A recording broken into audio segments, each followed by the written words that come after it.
No, cool. That's all right. Can you hear me? This is Clem Fandango. Can you hear me? You turned it on. Can you hear me? This is Clem Fandango. I have no idea what that reference is. No, nor do I. Check it I out. did- Yeah. Just Google Clem I'm not Fandango. I'm not googling anything. Stephen, The can you hear me? The last time I ended up somewhere else that I really should never ever have gone down that rabbit hole. We're live, by the way, guys. You do realize We are live. Yes. Absolutely. Good afternoon, everybody. How are you today? Wasn't my fault, Mega Geek. I tell you. I pressed the button by mistake. Mega Geek, how are you today? I tried to tell him. You know. yeah, I'm all right. I'm all right. MC in the chat. Good afternoon. Hello, we're going to get lots of people today. Yes. Matt Potts, Yes. how are you, sir? Our viewership's going to go through the roof. Can you hear me? Yeah. Now I'm here. Can you hear me? Yes. Don't of course. start this again. Don't Good let's afternoon, start chaps. Is stop. everybody well today? Yeah, I'm Yes. fine. Yes. Hello, just Krual, been- Birab, the usual guys are here. Sorry, Matt. No, you're right. I've just been watching Daniel Leach's stream today. It's very good. Very good. Is Daniel okay?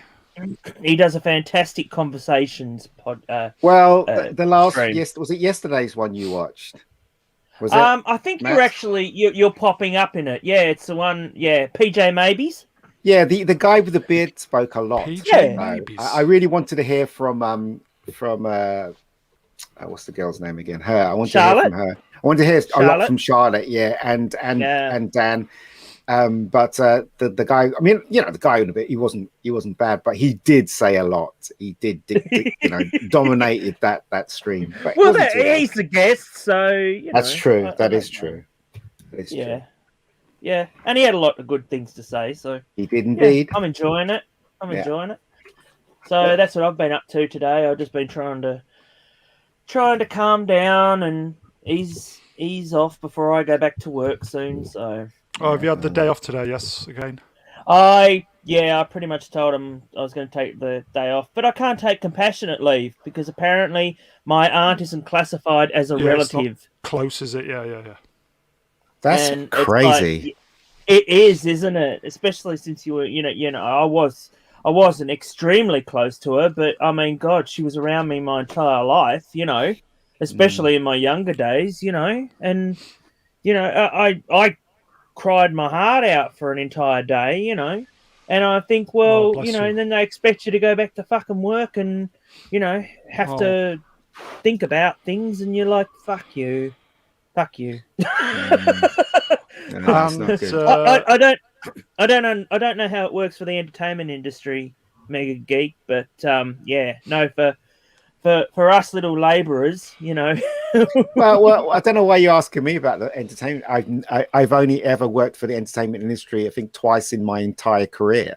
Everything I've done, I've been in the independent sector. I've always fought to be in that circle, but I've never achieved it. So, do you know what I mean? pretty much the same with me. Yeah.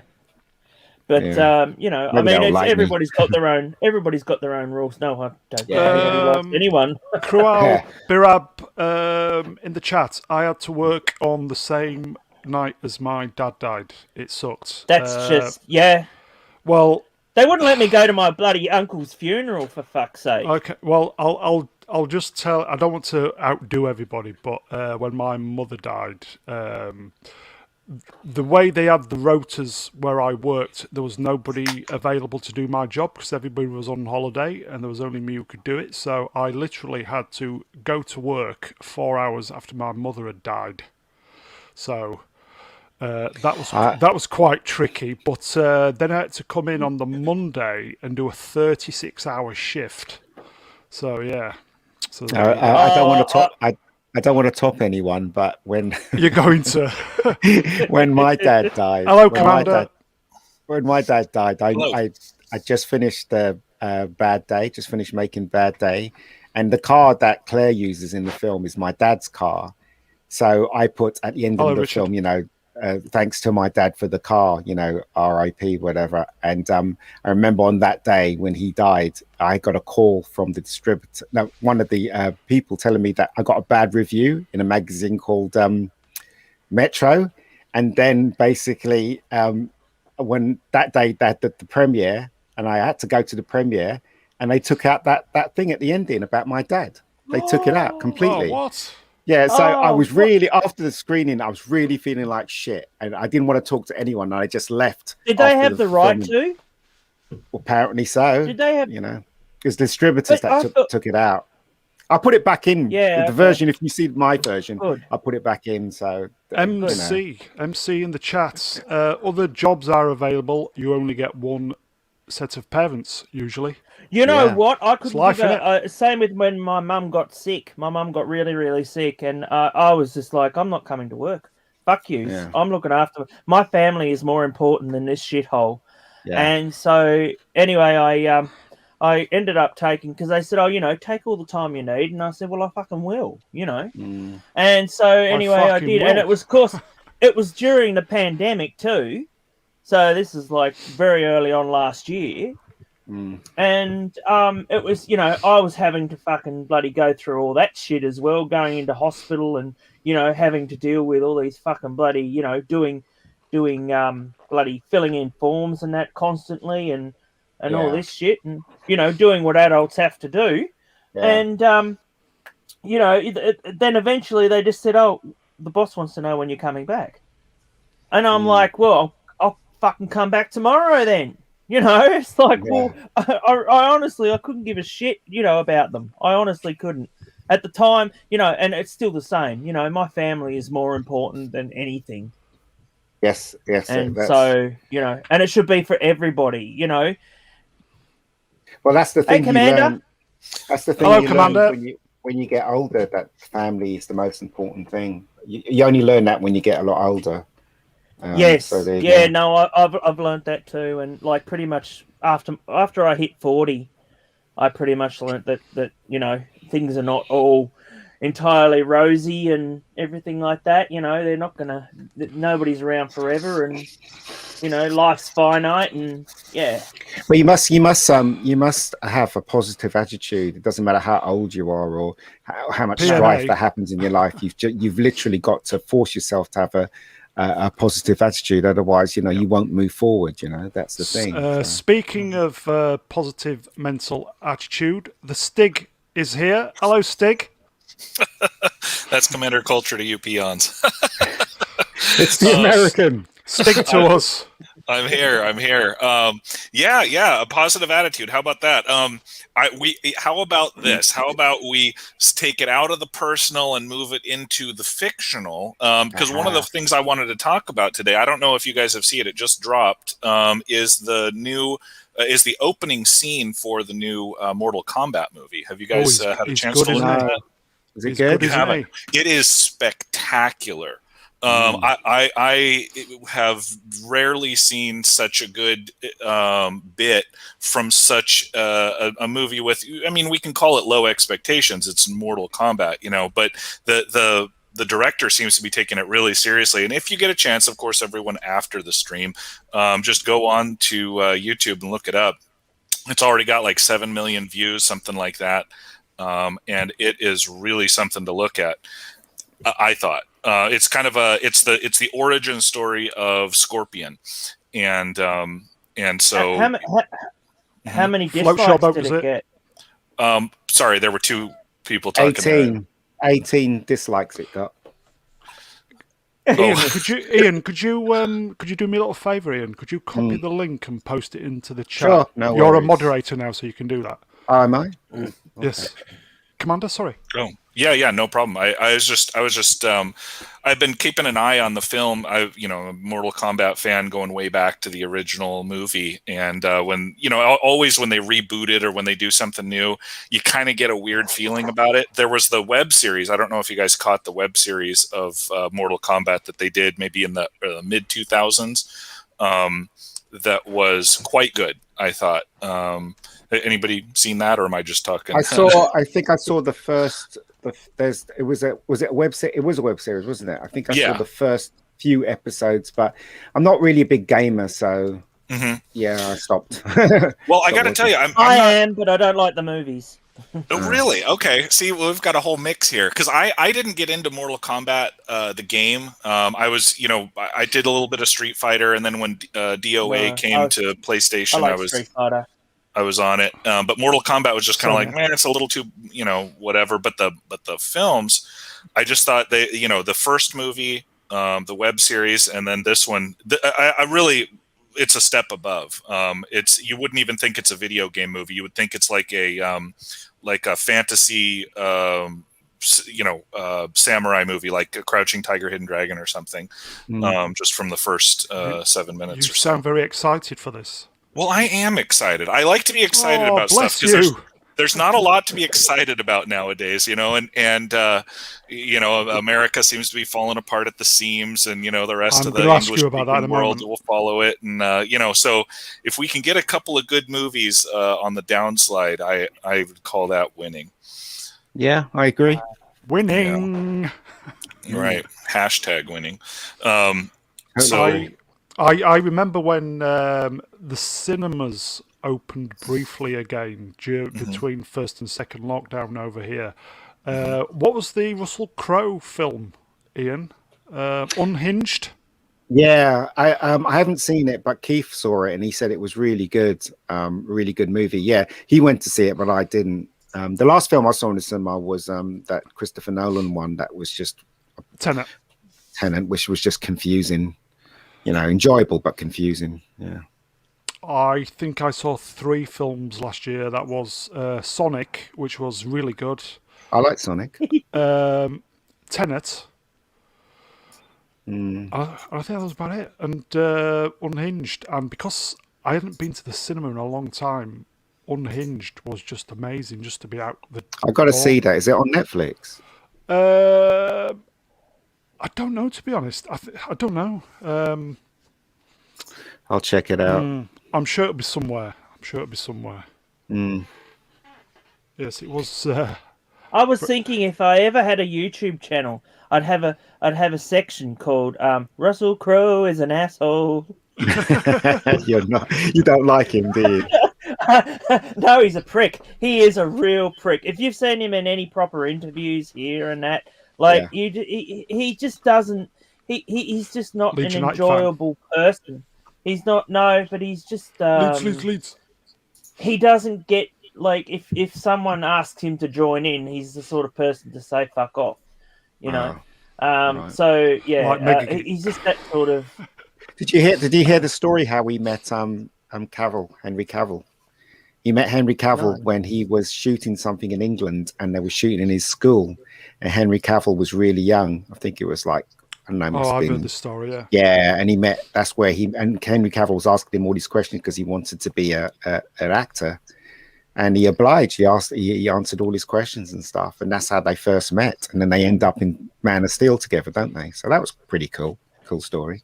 Yeah. I guess. Yeah, that's a good biopic. Yeah. Itself. Yeah. Serialized on Netflix. It's like when Clinton met John F. Kennedy. When Clinton met Sally. One photo of him. Yeah. he met a lot of people, I can tell you, especially in the boardroom. When Felix Silla met Cheetah. Oh, now, come on. Don't be picking on Felix Silla. Come on. No, seriously, no.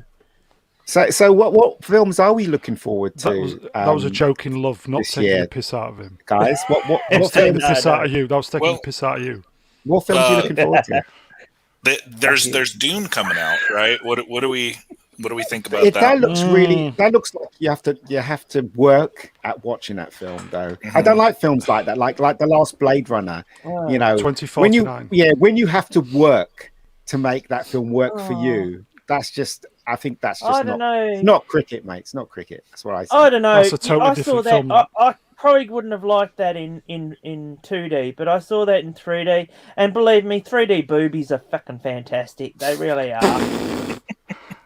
They are. They are. You know that French actress that was in it? Oh my god, you should see her in 3D. Oh, she'd put Scarlett Johansson to shame. She would. I will. I'll just ask the guys in the chat. What films are you looking forward to seeing when everything opens or when everything comes out? And then just gives a little bit to Dune talk is a about. very hard story to tell, though, on screen, isn't it? It's only half the movie, apparently. It's only half the movie or something. All right. That they're actually recreating. So, yeah. I don't know about you guys. Commander, when Dune was out in the 80s, I didn't get it. What about you? I enjoyed the movie for what it was. Admission, I've never read the books. But it seems to me, because I also enjoyed the sci-fi. I think it was sci-fi. They did an original movie. I like bits and pieces of all the iterations of Dune that have come out on screen, but I don't think any of them have captured what Dune really is, if that makes sense. It's like it's a good effort, but you can tell that the producers, the directors, everybody is reaching but not fully grasping. Yeah, I know what you mean. You know what? I like films that have the balance right. Like, for instance, Psycho. It's art, but it's very enjoyable, and anyone can enjoy that. Fantastic film. Yeah, that kind of thing. But I don't like films like. Yeah, I don't like films like, where you have to work at it, where, as I said, The Last Blade Runner and 2001 and stuff like that, where it's art, but it's on a level that no normie could understand, or even a geek could understand. I mean, I'm not saying I didn't understand 2001. I just thought it was boring and dull. When was the last time you watched 2001? I just can't stand him. Actually, I had an argument with one of my friends, 2001, and he said it was a masterpiece, and I didn't agree. And then, you know what? 2 days later, I decided to watch it again, just in case I was wrong, because I always try and seek the truth when it comes to movies. I watched it again, and I was still bored. I got some trivia for you. 2010's better. For you, Mega Geek. What's that, mate? About 2001. Ronnie Corbett was asked to play one of the monkeys. in there. Really? I'm going to boot you off. Kubrick asked Ronnie Corbett, little Ronnie Corbett, to play one of them, to dress up as a monkey, to dress up as one of the monkeys that sees the what do you call it? That at the beginning, that monolith. Yeah, that monolith thing. But he asked him to play one of the monkeys, because they said, "Oh, weren't you supposed to be in a Kubrick film?" And he said, he wanted me to play one of the monkeys." And everybody's laughing, going, "No." Didn't they find the monolith in Arizona last year? No, that was an art project. Yeah, it was like they started popping up. Yeah, Hail the Richard from the Robert Meyer Burnett crew. Hello, sir. He's looking forward to Space Jam 2. Yeah, but the thing is, though, without Pepe Le Pew. Yeah, but the thing is, though, it looks like the same movie. Do you understand what I'm saying? It's the same plot. It's the same thing, but it's got 3D Looney Tunes now. No, but it doesn't look like a different story. It just looks like a rehash of the last film, and they're just going by the trailer, and you're like, well, can't they think of something better, or it's just anyway. Obviously they're doing everything right this time around. They've got Speedy Gonzales, and he's voiced by a Mexican, so it's all good. Stupid. Cruel Barab, in terms of Dune, I heard the series is closer to the books. I liked the series and Children of Dune series. I don't know it personally. Sci-fi series? Or? No, I'm not a big. Yeah, Hubbard Dune's fan? just totally passed me by. As I said, I didn't really get the early 80s. No, I went to the movies to see that, and I was really disappointed. Nah, just didn't. It didn't make any sense. It had Frank Fring in it, for God's sake. Sometimes movies get hailed as brilliant pieces of art or work, and then I go and see them, and I think, well, no, it isn't. Like Gone Girl. Everybody went on about Gone Girl, and it was all right. It was a nice film and stuff, and it was intriguing. But for the life of me, I can't see why people hail that so much. It was just okay, and with an ending that was just not satisfying.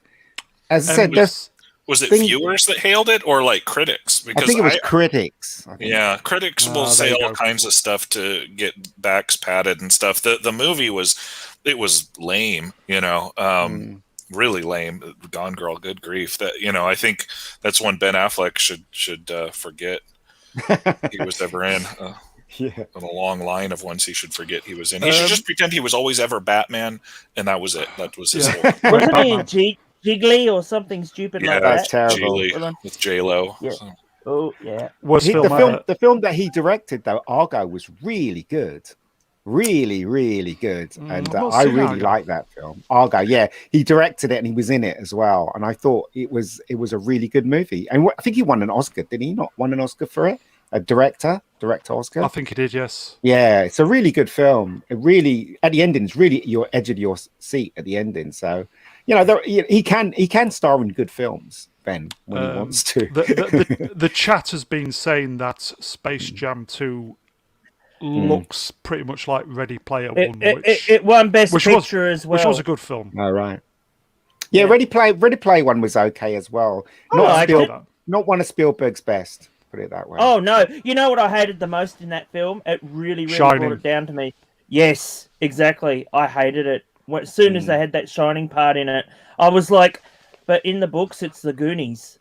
Yeah. But they didn't have the rights to it. Commander, you seen it? Yeah, I know, but fucking Shining, for God's sake, could have been Back to the Future or something like that, I haven't seen Ready Player One. No, I skip a lot of Spielberg stuff nowadays. It's actually really, really good, although it's very predictable. Yeah, very, very. It's a very, very kind of by the book Spielberg. Would you agree? Yeah, with that? It's a bit strange. He could do it in his sleep type Spielberg film. Spielberg started doing some really weird shit because he did Tintin. And then he did Tintin BFG. film was ace. Yeah, that was boring as hell. BFG. Boring. And then he did, and then he did Ready Player One, and it was like, well, no, he did. He did Lincoln. Lincoln was the film. I fell asleep halfway through it. It was so dull. I'm like, this is Steven Spielberg who created, did E.T. I'm pretty sure that if you're into American culture I don't and think stuff, the aliens were coming into it. Commander, are you into American culture? I am, but it all depends on I guess how you're looking at it. I never saw the Lincoln movie either, and I don't think I would. No. It would pretty much just be heavily layered, propaganda, not really good history. It'd be like, I don't know, eating a whole tin of fudge or something like that. It's like, this is too seems much. a good idea at the time, but it seems a good idea at the time, but halfway through you're like, I don't think I can finish. Yeah, you don't want to puke up in the helmet, do you, Commander? No. That's a world of hurt. So yeah, I think the MC is saying he liked Gone Girl. Well, to each their own. I think part of the reason that I didn't like it, I'll do that. Maybe I didn't do it justice, but the whole premise of the movie was based on a true crime story that happened like right where I'm from, where it differed towards the end, but basically there was a guy who was accused of murdering his pregnant wife, and it was this big deal for several years while they tried to figure out who done it. And and so then seeing it again on screen, sort of made for Hollywood, is really all that it was. And I'm just like, okay, this isn't really interesting. And then the movie didn't have any twists that I didn't expect, and so it didn't really stick out. Cruel in the chat says, I saw Lincoln. It was good from what I remember. It's one of those maybe a one-time watch. Yeah. Probably. Yeah, it is one-time watch. I mean, the performances were really brilliant, and I had some huge stars in the film, but nothing could dissuade. It was so slow and dull. It was really dull, and that's the problem with the film. But most historical movies are kind of like that, though. I'm thinking like if you guys ever saw like Gettysburg or Gods and Generals, the Civil War, they were excellent movies, but you wouldn't want to see it more than once. It's kind of like, I've seen it there, that's done. Yeah, there is a way of making a movie to make it enjoyable if it is historical as well. And it's been done, but I'm just saying that I think Spielberg's come to a point in his life where he's very much waving the flag now. I mean, he's gone away from the fantastical, and he's doing these movies which are kind of really dull. But maybe he can't see the wood from the trees now since he's at age, and there are more important things in his life now. I guess his family and stuff like that. So he's kind of lost his edge a bit. Silent. I would say. Yeah. I mean, he hasn't reined in J.J. Abrams, has he? He's loosed him on the world. So for that, I'll never. But the thing is that he doesn't have to work now, and it was really funny because I saw an interview with Spielberg, and he was talking about how people don't finance really good movies anymore. But the thing is, though, Spielberg doesn't need people to finance his movies. He has billions. He can make a low budget film anytime he wants. Right. Low budget meaning in American terms is 5 million. We would die for 5 million in this country. Do you know what I mean? Would. He could just blow that away on a movie and make on the catering. So I don't know why he's complaining. If he wants to make movies that he wants to make, just cough up yourself, pal, and do it. Right. I know George Lucas does that. He makes a lot of movies. I was surprised, actually. He doesn't make them for general audiences, but he's just making movies nonstop. And he's doing it on his own, and he doesn't need anyone's. Yeah, exactly. That's the great power to have, isn't it? When you have lots of money, you can do it. No matter, you don't care if people don't like. It's like Clint Eastwood. Clint Eastwood had literally said he doesn't care if you don't like his movies. Mm-hmm. He makes his movies with he never goes beyond 5 million at all. He's got distributors that want to distribute him because he's Clint Eastwood. I mean, that's a great position to be in, isn't it? That you don't please anyone apart from yourself. The opinions of Clint Eastwood, yes. Yeah, same thing with Woody Allen as well. The Mule. I think that was Clint Eastwood's most. Yeah, it was. It reminded me kind of like a theatrical version or take on the whole like Breaking Bad type of situation. Yeah. Really good. Clint Eastwood can talk to a chair and make it look good. And he has. I know. But that's what a filmmaker I aspire to be. Someone like Robert Rodriguez, who calls his own shots, and Woody Allen and Clint Eastwood. Do you know what I mean? Or Spielberg, definitely. Desperado's a great as I said, I don't understand what Spielberg's talking about. He doesn't need money from companies. He can make his own freaking film. Well, he anytime has his he own wants. studio, doesn't he? Exactly. What is it? SKG DreamWorks? Yeah. With the other guys, but he can do it anytime he wants. Don't know why he's complaining, but as I said, maybe he's too comfortable in the position that he is now in life. Lucky bastard, and that's that's good for him. I think DreamWorks is pretty much disbanded. I know. Really? I've actually been. I went to the animation studio many years ago, and it was like it was amazing to be there. But like within about 5 years, everything was downsized, and it was to the point where they're all a skeleton crew. So it was it just things they've been sold off. Shreknet's been sold off. Oh wow! As I said, the thing is, if he made a film, and if he goes to any distributor, they're going to take it. It's got Spielberg's name written all over it. So what is he moaning about? How old is Spielberg now? I don't know, 60s, maybe 70s, 65, 70. Yeah. Right. So he's probably just doing doing selective stuff. If he directs at all, yeah. I mean, don't get me wrong. I'm a huge fan of Spielberg. I admire him so much, right?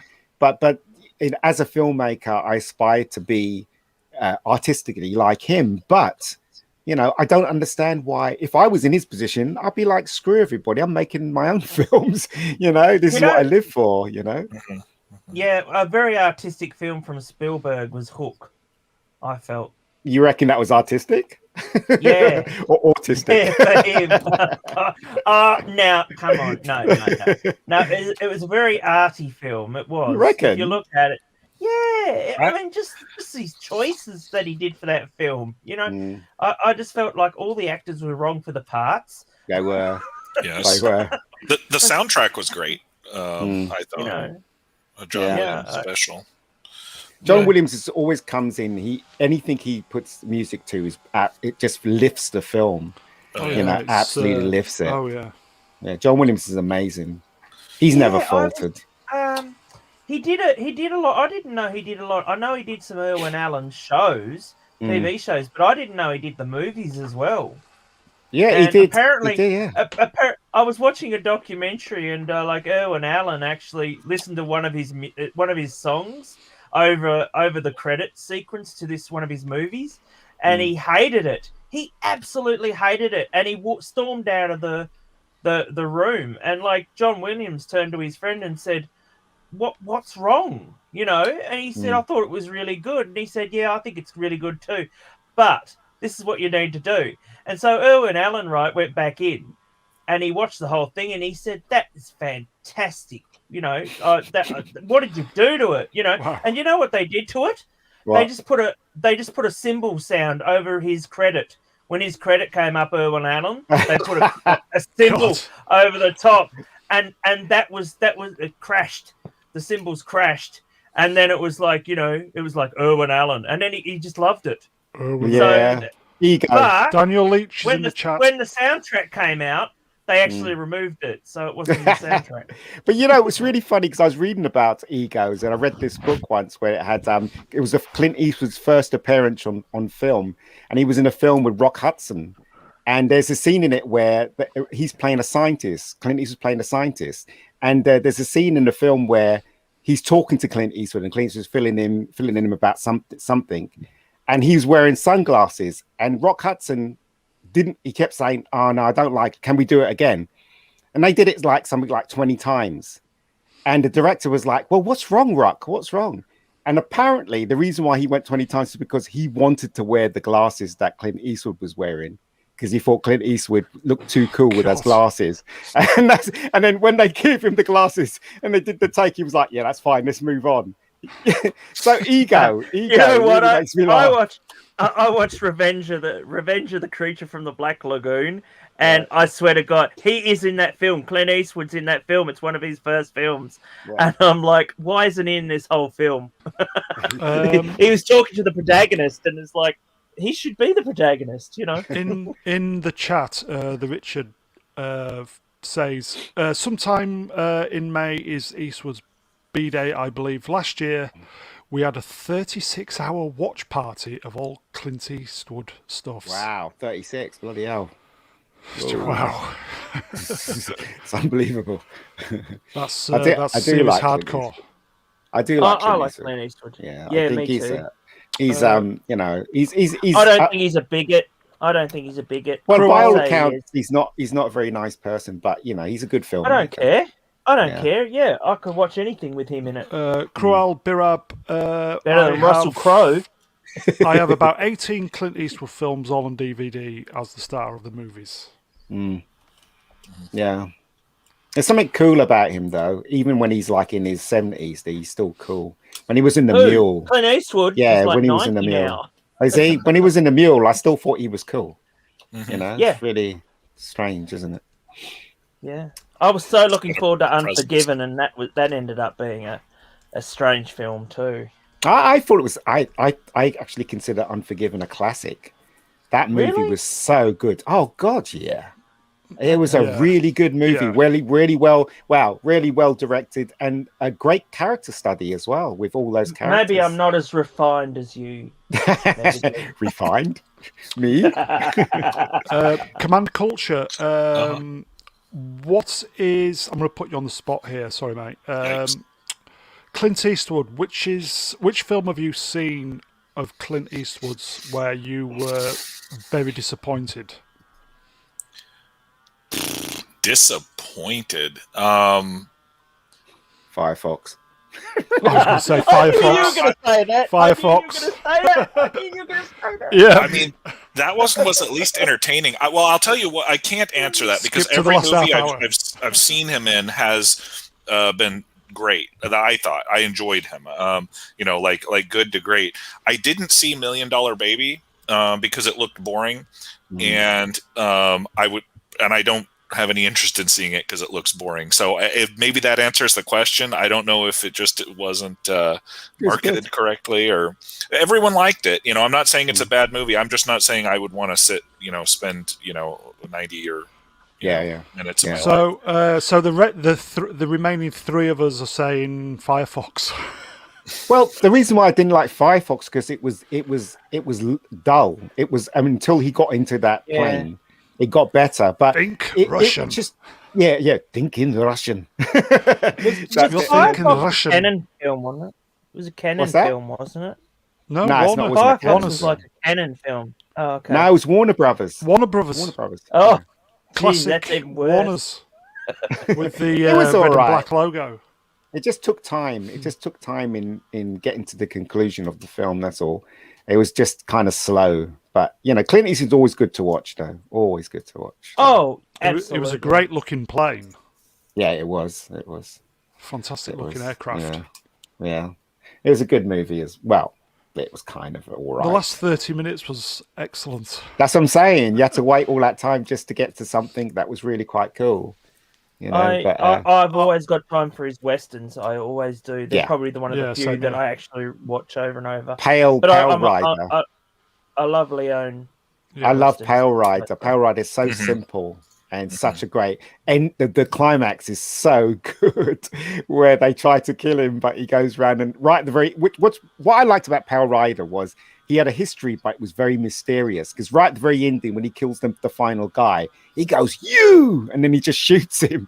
Don't get any answer to who Clint Eastwood was, So yeah, really great movie. Yeah, well, that's like what is it? The Good, Bad, and the Ugly, where they just turn around. And he goes, "I know who you are, Blondie. I know who you are, Blondie." And it's like, who is he? Who is he? And then he ends up choking just as he's about to say it. So yeah. I think the last film I saw of Clint Eastwood at the cinema was it Gran Torino? Yeah, I like that film as well. Yeah, I That's thought a that was great all right. movie. Commander, And did you see that? also such an unexpected ending as well. Really, That's a really racist one too. Now, Well, they're that's saying it's racist. that's just somebody trying to make 5 minutes of fame out of a failed career. It's like obviously never even saw the film. Right. They just acted in it and moved on. Yeah. That happens. That happens. I'm told, but no. That one was a good one. I think basically everything Clint Eastwood does. The thing I think is neat is that a lot of the stuff that he's done recently, he's also directed, and I don't know how hard that is. As an industry thing, but I can't imagine it'd be easy to direct yourself and make it look good. I think you'd get a lot of I don't know, crossed messages or something, because who's telling you, hey, you can't do it this way, you can't do it that way. Usually, the actors are talking to the directors and the directors are talking to actors, but if it's the same person, how does that work? But he makes it work. My hat is off to him. Yahtzee Istophobe in the chat, who's a Dredd expert, says Eastwood was the template for Judge Dredd. That. Great fact. Great fact. Yep.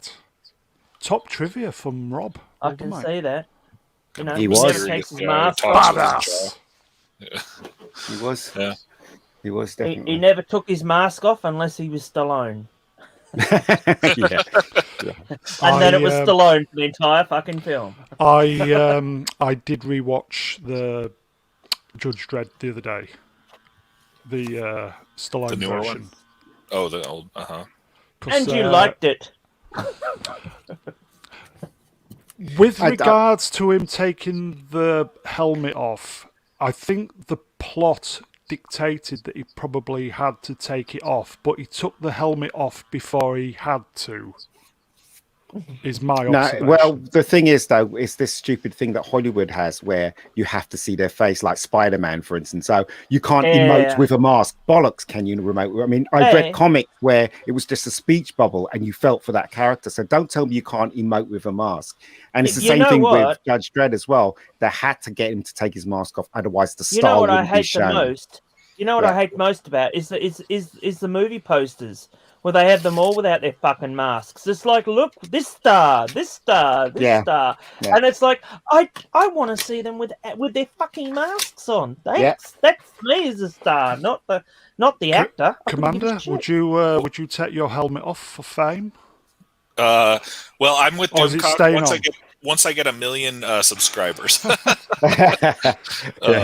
Then the helmet comes off. But or when I win the lottery and I no longer need The to. same thing with Mandalorian. That guy was Yeah. complaining that people didn't see his face, and then when they Pedro did have him Pascal. take off his mask, he just looked so weird. I'm like, no, he's got a moustache. That means he's been treating his moustache. Taking his mask off, Right. treating his moustache. I have a suspicion that was superimposed. It looked a little bit too weird for me.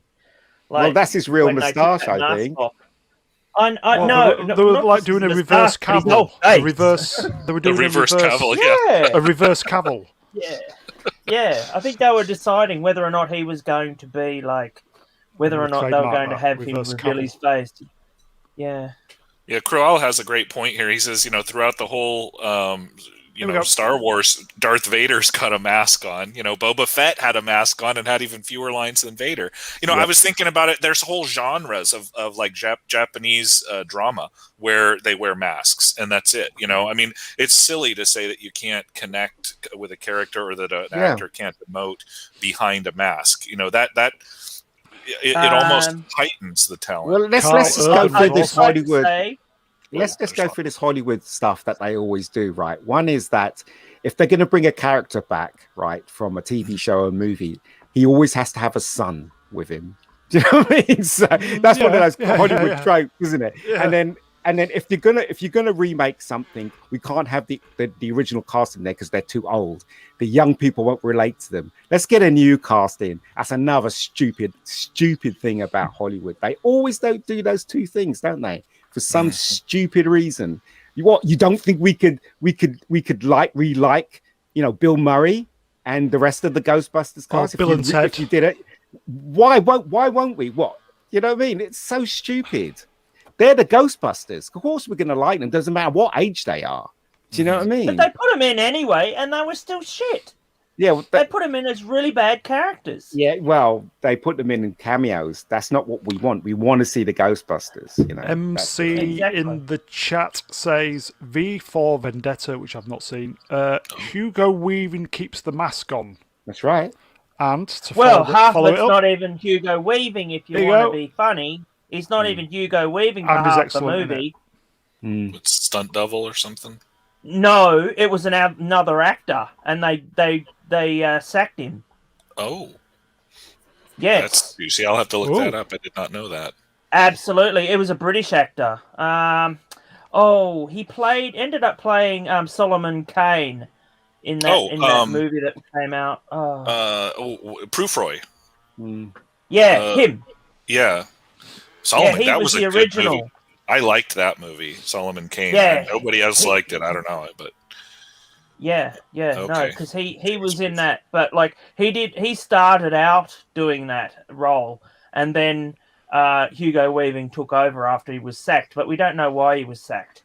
But but then of course it came up with, well, whose performance is whose? That sort of questions they started asking. I thought it was a little bit grumpy of Hugo Weaving not to come back for the last Avengers film, just for that 5 minutes. Yeah, but would you though? Do you know what I mean? Would you? Do you know? He lives in Australia. No, that's no excuse. That's no excuse, Ian. That's no excuse. Yeah, I'll agree with that. Hugo Weaving. Hugo Weaving, he can do with the money. Look, he can. and the fact is, he did friggin' 3 Matrix films, right? Yeah.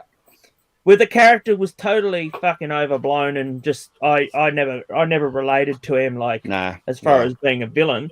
And he's a bit of an odd one actually, Hugo Weaving.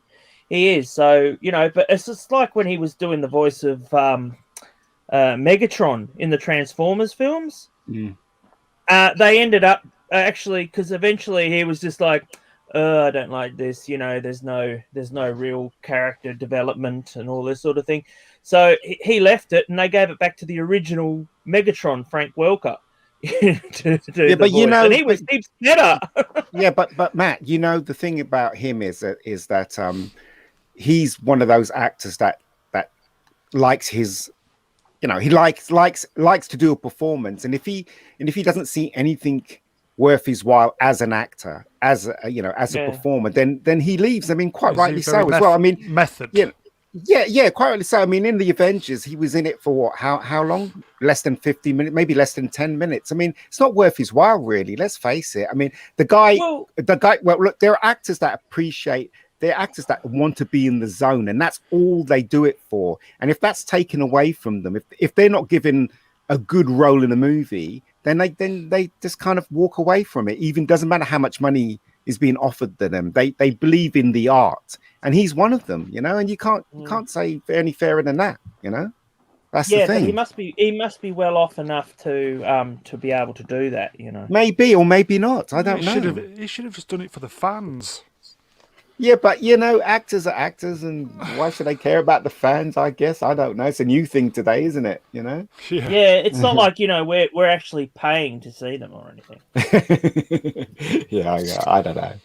I really don't know. But as I said, I think Hollywood has some strange ideas about how things should be done on film. It's just really weird today, you know.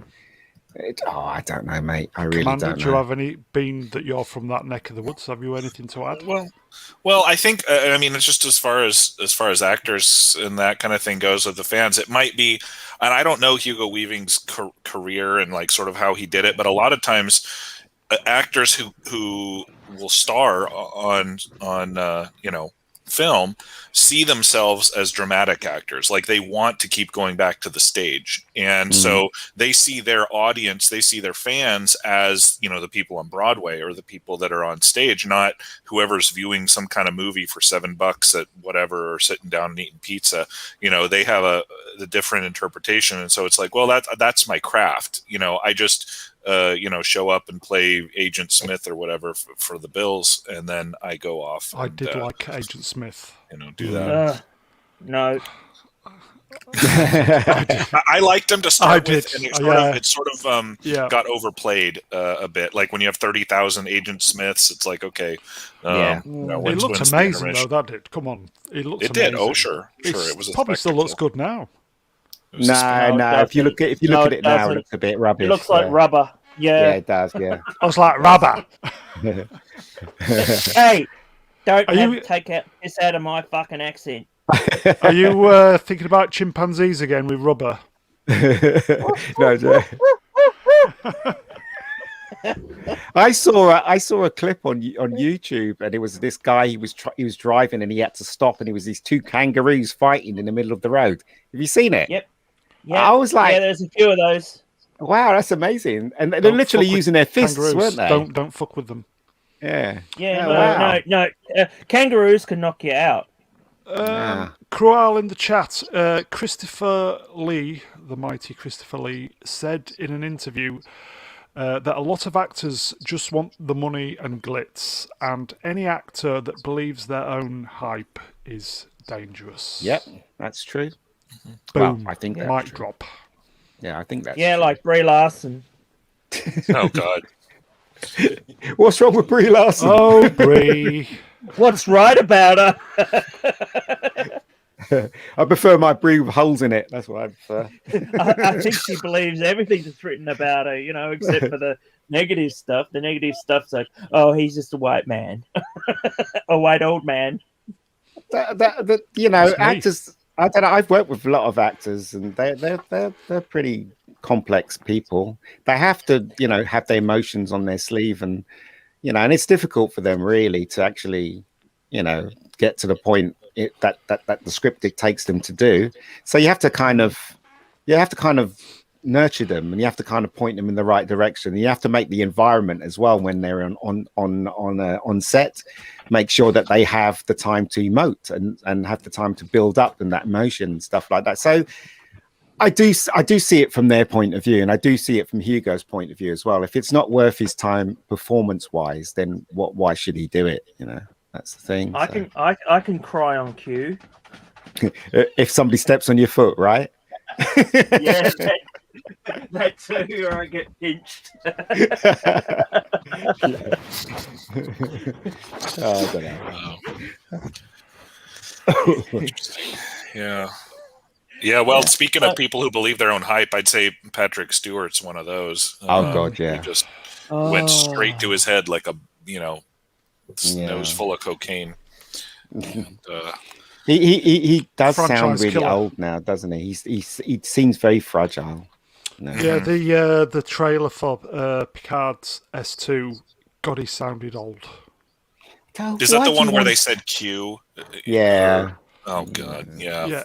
The Richard in the chat. How long are you staying on for today, Mr. Brown? I think what we're going to do with these Noonas is just make them 1 hour. Then it's just a nice little bite size for everybody, and obviously people have got things to do for the rest of the day. So I think it's just come on, talk bollocks for an hour, and then get out of Dodge, as it were. You know what? I had to watch a movie a couple of weeks back or a month back, just for a live stream, and I forgot how good that movie was. It was a film called Heaven Can Wait. I don't know if you guys have ever seen it with Warren Beatty. And it is when you look deeply at it, when you do a deep dive into that film, it is a really clever little movie and very. It's a remake, very isn't it? schmaltzy. Yeah, it is. Yeah, it is. No, the thing is, though, yes, it is a romance film first and foremost, but it's a really entertaining little film with this huge star in it. So, you know, they I remade it, didn't they? Yeah, they remade it again. Yeah. Swap With Shop Chris Rock. is listening, everybody. Demon Scythe Synthwave listening in on my run. He obviously must be having a rest then. Hello, Matt. Well, running and listening, that's what I normally do when I listen to Gary when I'm running as well. Right. But the thing is that I run around the park, and then when I come home, he's still talking. He hasn't stopped. Do you go via the toilets? What do you mean? In Hyde Park? No, I don't run in Hyde Park. I run Battersea Park. I run in Battersea Park, which is almost as close to where I live. So, I mean, it's a big park, but as I said, his things are so long, his Noonas are so long that when you finish running it, he's still bloody talking. Yeah, they're about 3-4 hours sometimes. Yeah. So there you go. But no, I do that. I do that a couple of times. But Heaven Can Wait is a really good movie as far as I'm concerned. And they made some really good ones that just slipped under the radar. I don't know. I mean, bomb. Sorry. That one was a massive bomb. Oh, was it? Did it not make any money? Yeah, it was a well-known massive bomb. Heaven Can Wait. Yeah, for the longest time, Beatty didn't work. Yeah. I don't know if you. I'm amazed you didn't know that. Yeah. No, I didn't. I thought it was a hit. No, it was a big bomb. It was like one of the biggest bombs of the year. I think. Warren, is he still around? Yeah, he's still around. Warren Beatty. That's why they said he wasn't really bankable. Why was I he did thinking this other movie Beatty? with he did this other movie with Dustin Hoffman called Ishtar. Oh yeah, it was and that terrible. was also another bomb. Yeah. I do like Dustin Hoffman. I think Dustin Hoffman's a really good actor. And it's a shame he hasn't really done any more since he's gotten of age, if you know what I mean. The Richard in the chat, I lived up on the Edgware Road just from Hyde Park. Hyde Park's a nice park. It really is. Especially when the sun's out. Actually, every park's nice when the sun's out, isn't it? It is. Yeah. Especially when there's ladies there. Yeah. Well, when the sun comes out, they come out, basically. Ian. So there you go. No, I'm saying they just come out they do, to walk around. They do. Right, guys, shall we? Because Commander's on here, and it would be rude not to mention just for the last 5 minutes what's going on in the US. Is everybody okay with that? And then we'll call it a draw. So, Commander, thoughts on the police officer was found guilty, wasn't he? Yes.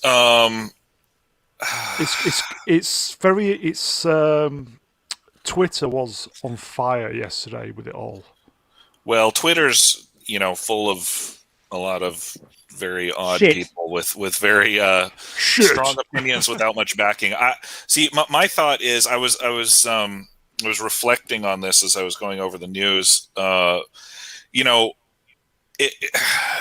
I think that what we're seeing overall between not just this police officer, this one case, but everything from the way that the lockdowns are being conducted in Australia and Britain and Canada, and the way that this racial stuff is getting out of hand in the United States, I feel like what we're seeing is kind of a breakdown of jurisprudence. Okay.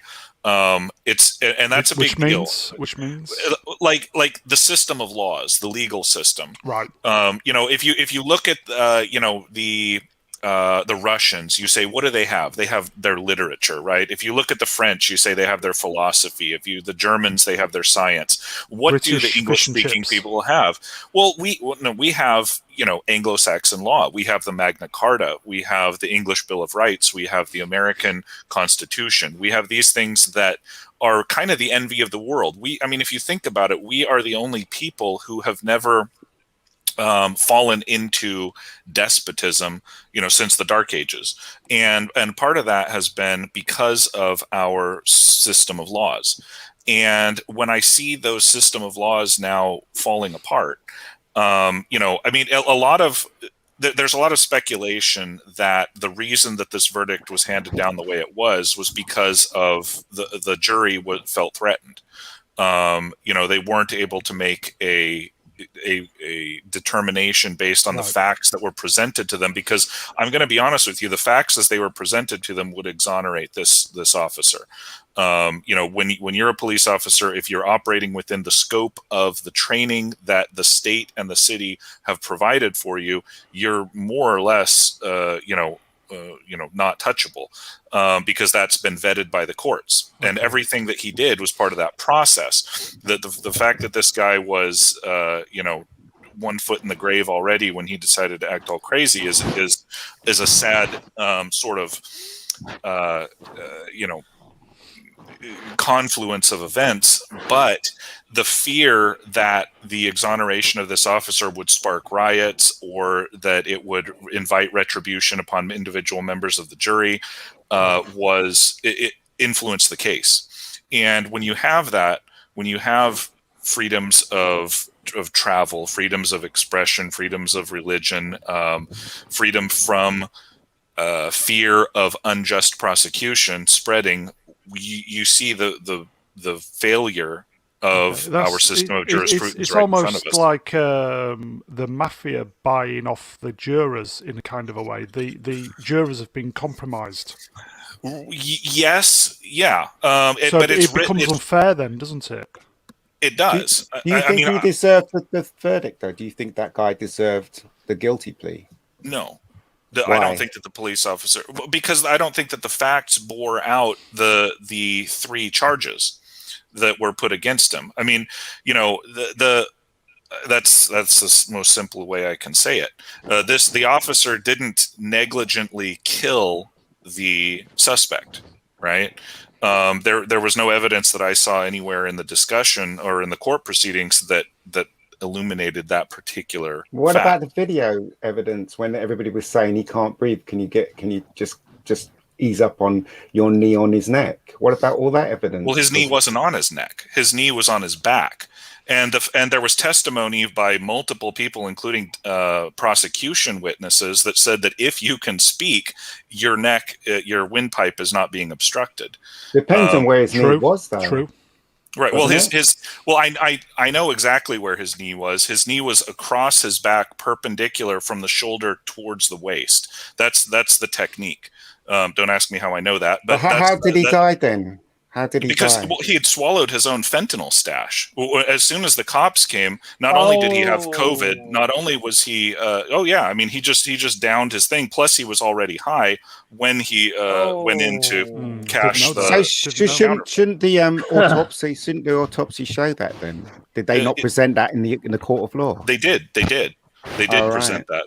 And even the prosecution witnesses said that, you couldn't look at this and say that he would not have died had the officer never even encountered him. He could have dropped dead in the parking lot as soon as he passed the fake $20 bill. So he didn't die of asphyxiation then? No. It was the fentanyl, because fentanyl's extremely potent, isn't it? Yeah, Isn't that, that's what MJ died of, wasn't it? Well, I know that's what a lot of Fentanyl, I'm people sure in it's fentanyl, in the States are dying of now. It's kind of like a, I don't know, a poor it's a man's very strong meth or something, opiate, but isn't it? right. Well, okay. So if that's the case, why didn't the news report this? Why isn't there news report saying that he didn't? Well, This is the case. This is, he died of this, and whatever. And I don't understand. Then, if that's the truth, if that's the ultimate truth, yeah, then why was he given the guilty? well, okay, so that's what I'm saying. To keep On it the first quiet, hand, so on the people don't riot. yeah, on the first hand, the news, as we see it, BBC, CNN, whatever, these are just propagandists. They're absolutely nothing more than paid propagandists who have a particular ideological bent that they want, a worldview that they want to see unfold. Right. The other thing is, I mean, the evidence was presented in court. It's just that if that information, yeah. So Kruel Barab is saying here, I heard that his blood O2 levels were fine. They were. There was no asphyxiation, going on. There was, however, a bunch of heart issues. He had heart issues going back. He was already high. He was on COVID. He was amped up. But as far as as I can see, and as far as the courts all this went has through, been proven.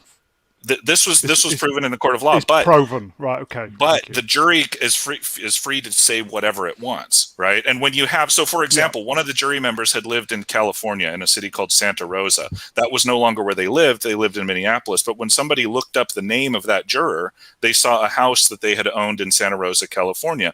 And 2 days ago, I think they took a severed pig head and threw it at the house. And now this was Jesus, reported. Jesus. And because the jury was not sequestered, which I don't know if you guys understand what that means, the judge has the ability or the responsibility, depending on how you look at it, to tell the jury you are not allowed to see outside sources. No CNN, no newspapers for the duration of the trial. He refused to do that. So the jurors were watching the news unfold the whole time. He was watching American politicians get up and say, if he's not found guilty, cities will burn. Watching the news reporting that their former house had, been outside influence. Wow, but Very if this is the case, then wow, that's incredible. I mean, what are we turning into here? What is the world turning into? What is the media turning into? Nobody has the responsibility now to report the truth. No, that's crazy. And even the other side, the right, the left, they're all just going to propagandize for whatever it is that they believe will achieve their particular worldview or slight the other side. And yeah, it is scary. I mean, we're heading into a period of, I don't know how you want to describe it. Controlled anarchy, plutocracy, neo-feudalism. But not what we have been used to in the past, which is an open system of, exchange, Anglo-Saxon jurisprudence, where you have a presumption of innocence and a presumption of a fair trial. This is why you have police officers and others quitting in droves, and policing is not getting done. And at least as it had been, and you're always going to have some kind of policing, right? So whether you want the Andy Griffith of Mayberry kind of policing, or the Bobby with the little nightstick kind of policing, or whether you want East German, Stasi style policing, it's up to you, the general public. If you're not going to tolerate, or you say that the Anglo-Saxon style of jurisprudence and law is somehow racist or somehow discriminatory, you have to look at the other options. I mean, what other options lie before you in the pages of history, and none of them are as pleasant. No. So, and that's what I fear. That's what concerns me a great deal, because people are now being tried in the court of public opinion, which then influences actual courts. Well, it's like kangaroo courts then. Yeah, kangaroo courts, show trials. If you want to look at the Soviet. Pardon? Keep us out of that, thanks. It's the Australians' fault. Yeah. We'll call them wallaby courts. Shall we finish there, guys? Because I kind of get the feeling that we could do another hour just on that. So maybe we should come back at some point. But thanks for bringing that up, Commander. Sorry, thanks for bringing it up. Because I never knew that. I just went on what I was told via the news and via people that were actually. Because if that is the case, that is horrific. Where are we going with this? Where are we going? I will say, Ian, Commander's level of knowledge on this is way above mine. it's next level. So Commander's really he's on the ball with this stuff. I don't trust any source. That's what it is. I'm a skeptic when it comes to this kind of stuff. And so if somebody tells me something, I assume that it's false, and then I go back and I try to vet that information and find out where the falseness and the true. I just had to groan at that Pelosi speech today where she said, "Oh, thank you for dying," for the good of thing. It's like, are you fucking off your trolley? Seriously, she's a nutcase. Well, in that speech, didn't she also say that the jury made the right decision? I mean, this is when you have a member of the legislative branch, basically a powerful one dictating to a lower court that they made the right decision. It's more than just a slip of the tongue. I don't know that. I don't know that because it's as an outsider, I didn't know she to was me, part of that. This just seems like show business. That's what it is, unfortunately. That's what that is what it is. The world is going crazy. It Absolutely is crazy. Shall we depart on that point? I will just say to everybody in the chat, brilliant one today, guys. Steady numbers. As I always say, like, share, subscribe, click buttons. But I know you do that anyway. So we might be back tomorrow. I think the Nooners are working pretty well. So I think what we'll do is if Mega Geek and Matt are okay as the regulars, maybe we'll get the extra guest as a rotation of guests. So just to kind of vary it. So we'll just see where we go with it. So I'll just say thanks, guys, for popping in. I'll just say thank you to our guests, Commander Culture. Thank you. Thank you. Thank you for having me. Matt, thank you, sir. Thank you. The wonderful Mega Geek, thank you, my friend. No worries. And hopefully we'll see you soon, guys. Enjoy the rest of your days and take care. See you later, guys. Take care. Bye. Ta-da.